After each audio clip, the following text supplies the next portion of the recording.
Greetings dear friends and a warm welcome to another episode of my Indie Insights review and commentary series.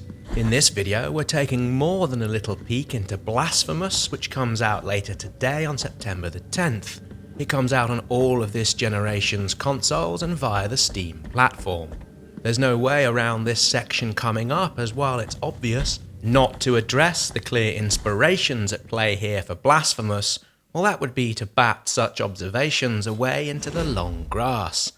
Taking its cues, as many games have over the years, from Dark Souls and Metroidvania mechanics, Blasphemous carries us through a quite magnificent but unwelcoming pixel art world, full of unacknowledged Christian religious iconography, and while its visuals are undeniably superb, it didn't fully grab me, mostly due to faltering mechanics and long sections of drab, dull and repetitive gameplay. Coming back to that Souls reference from earlier, in place of save point bonfires we have a type of prayer desk. Likewise, once triggered, enemies are respawned. You also have a health meter which can be refilled, and while there aren't spells to cast, you are able to carry prayers and boost certain abilities with items you attach to a rosary. There are, however, welcome differences where Blasphemous moves away from being an out-and-out Souls-like clone. I didn't get the feeling I was constantly having to look back at my health meter, and there's no elements where you need to grind your way through it to gain XP. At this point, it feels more accurate to go into this one, if you choose to do so, that while it wears its inspirations front and centre, it takes these elements and spins them into something that's really best described as being a hack-and-slash action side-scroller with boss battles and many platforming elements. Let's quickly backtrack to the story, which sees you play as the Penitent One, a mute sword-bearing warrior tasked with achieving the penance that carries him to the Mother of Mothers. Of that I'm quite certain, although a good few hours after the end credits have rolled, I'm still trying to work out what else was really going on. The story is out and out obscure to the point where I'm convinced the writing is so over the top, it's almost at a wordiness where it borders on being downright vain, almost pompous even, and I wouldn't blame others to skip past much of the world-building narrative, given how obtuse it's delivered with all too subtle nuances. Moving into the combat, well, things start off quite promisingly. You're thrown into a boss battle within the first few moments of the game.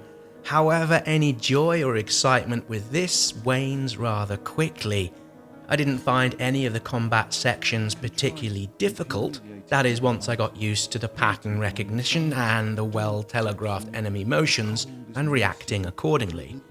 After a while, particularly in dealing with the individual enemies, things just felt stale and the sparkle from how it all looks and feels ebbs away.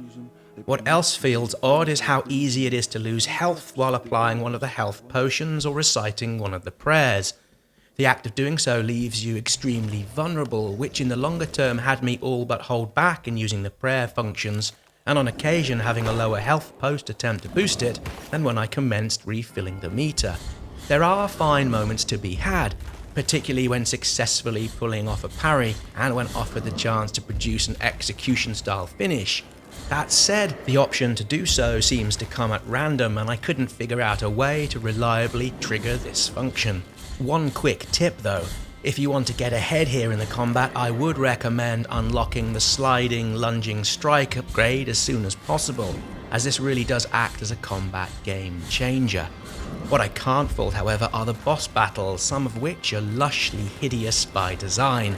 The standout boss for me was the infant speckled with blood, wearing a crown of thorns with its eyes presumably gouged out.